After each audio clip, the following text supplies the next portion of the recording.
à l'annonce du chef de l'État sortant, Son Excellence Alassane Ouattara, de briguer 4 mandats à la tête de la Côte d'Ivoire au cours des présidentielles d'octobre 2025.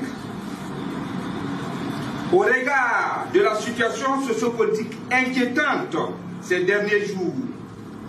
la PECSI interpelle à nouveau, pendant qu'il est encore temps, la plateforme pour l'engagement citoyen de Côte d'Ivoire dénommée PECSI, composée de 37 organisations, associations, ONG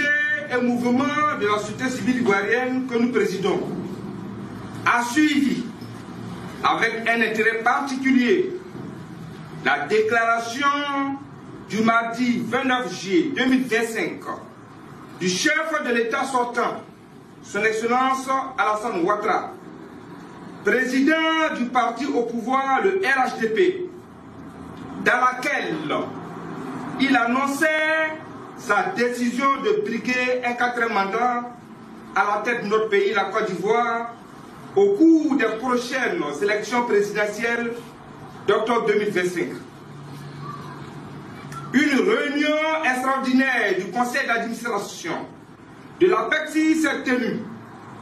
ce samedi 16 août 2025 de 9h05 à 13h17. Après une analyse minutieuse de la situation sociopolitique et du courrier qui nous a été adressé par la responsable Afrique de l'Union européenne, Madame Rita Languina, en date du mardi 12 août 2025, suite à la saisine conjointe de la PECSI et de la FIDOP sur les failles significatives qui entravent la transparence et la crédibilité des présidentielles d'octobre 2025, décide de faire la présente déclaration. 1. La position de la PECSI sur le 4e mandat du président sortant, Son Excellence Alassane Ouattara. La PECSI voudrait faire observer à l'opinion nationale et internationale que le candidat déclaré pour un 4e mandat, M. Alassane Ouattara, avait pris l'engagement ferme devant toute la nation ivoirienne et devant tous nos ancêtres en 2020 de céder la place à la nouvelle génération et de ne pas briguer un 3e mandat. La suite, tous les Ivoiriens et toutes les Ivoiriennes la connaissent, avec plus de 80 mois et des dégâts importants de matériel.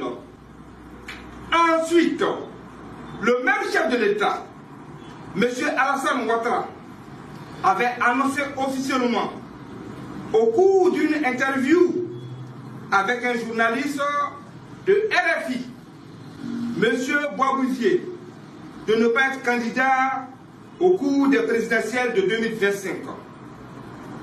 Et pour terminer,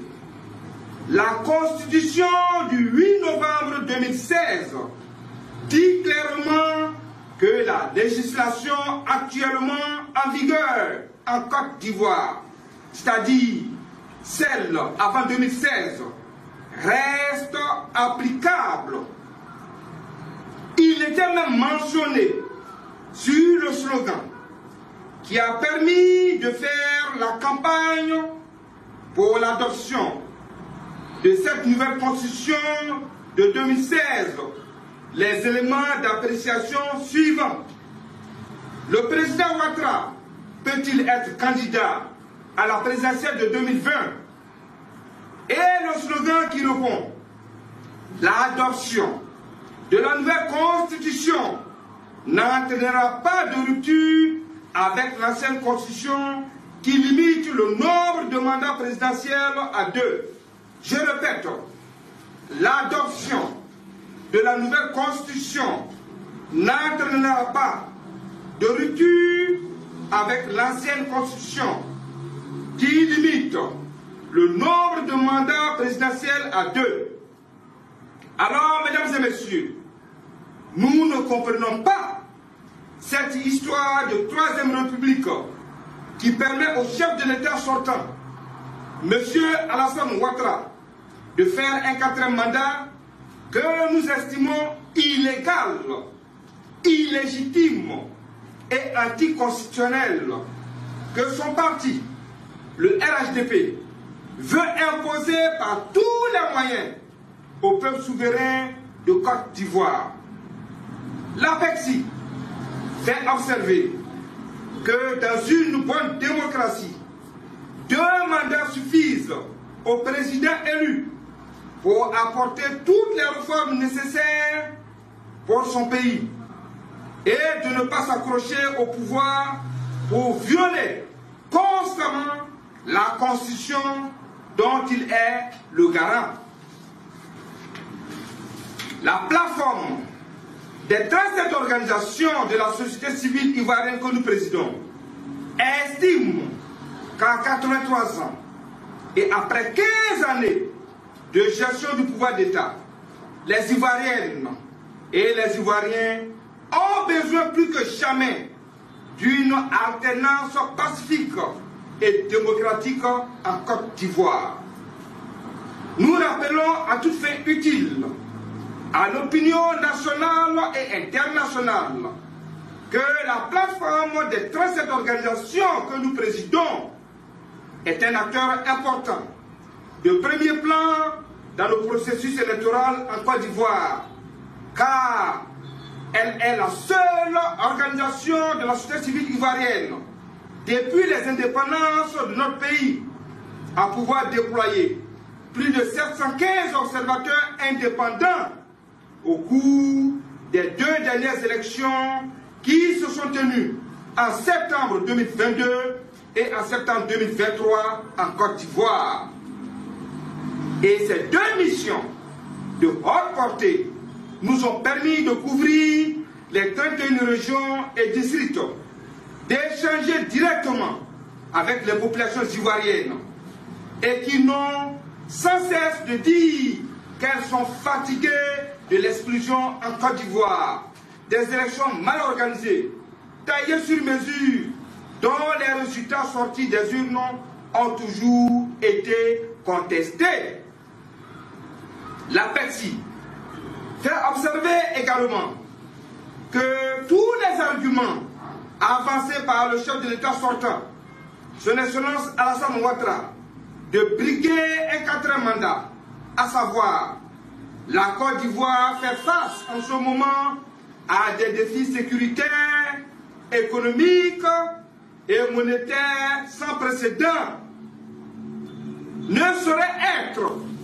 une raison solide et valable pour prétester, violer constamment la Constitution ivoirienne et mettre en péril tous les fondements de notre jeune démocratie. Il découle de tout le constat une contestation ferme de tous les partis politiques significatifs de l'opposition ivoirienne, ainsi que des organisations de la société civile qui rejettent avec la plus grande énergie ce 4e mandat qui pourrait entraîner une crise sans précédent avec des conséquences incalculables sur la stabilité de notre beau pays, la Côte d'Ivoire. L'APEXI suggère donc au président de la République, son Excellence Alassane Ouattara, s'il estime que ce sont les populations ivoiriennes qui le réclament pour ce 4e mandat, comme il le dit, alors qu'il accepte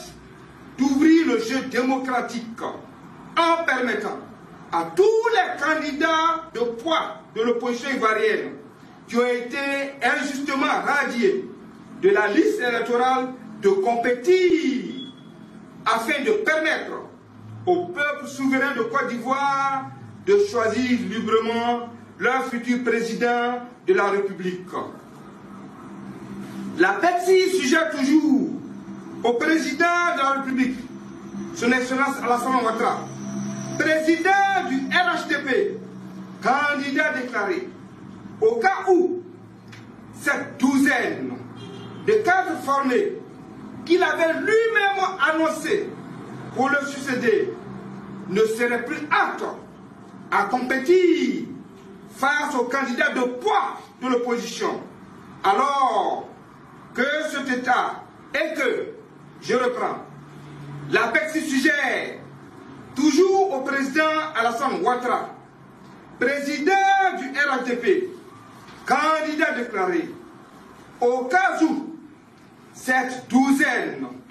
de cadres formés qu'il avait lui-même annoncé pour le succéder ne serait plus apte à compétir face aux candidats de poids de l'opposition et que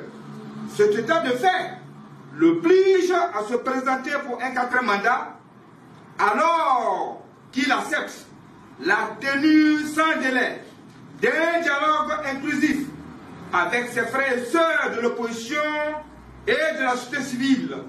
afin de trouver des accords politiques pour éviter de plonger la Côte d'Ivoire dans un chaos sans précédent. 2. Interpellation de l'APEXI à la communauté internationale, ONU, Union européenne et aux autorités françaises. Suite à la saisine conjointe de l'APEXI et de la FIDOC, de la responsable Afrique de l'Union européenne, Madame Rita Lirangina, en date du vendredi 2 mai 2025, sur le processus électoral en cours qui n'inspire aucune crédibilité et transparence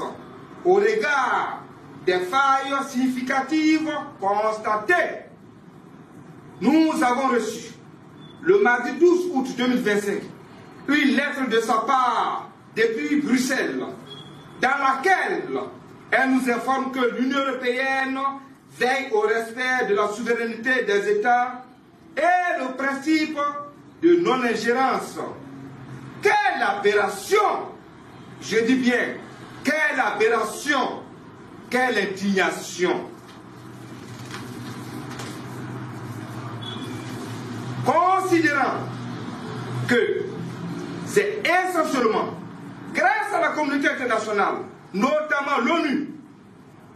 l'Union européenne, et surtout l'implication directe de la France à tous les niveaux. Je répète, considérant que c'est essentiellement grâce à la communauté internationale, notamment l'ONU, l'Union européenne, et surtout l'implication directe de la France à tous les niveaux, que tous les accords politiques ont été signés entre 2002 et 2005 pendant la rébellion, dont le dernier fut la signature le 6 avril 2005 à Pretoria, suite à la médiation du président sud-africain Thabo Mbeki, qui a solutionné le problème de l'éligibilité de l'opposant d'alors, M. Alassane Ouattara, actuel président de la République de Côte d'Ivoire. Nous ne comprenons donc pas cette posture de la responsable Afrique de l'Union européenne, Mme Rita Lirangina, qui nous parle du respect de la souveraineté en cette année 2025, où tous les poids lourds de l'opposition ivoirienne ont été exclus injustement de la liste électorale sous le regard impuissant de cette même communauté internationale. La question est la suivante. Pourquoi les 27 pays de l'Union européenne ont-ils soutenu entre 2002 et 2005 la signature des différents accords politiques qui ont permis à M. Alassane Ouattara d'être éligible en 2010 alors qu'il ne pouvait aucunement candidater en vertu de la constitution ivoirienne?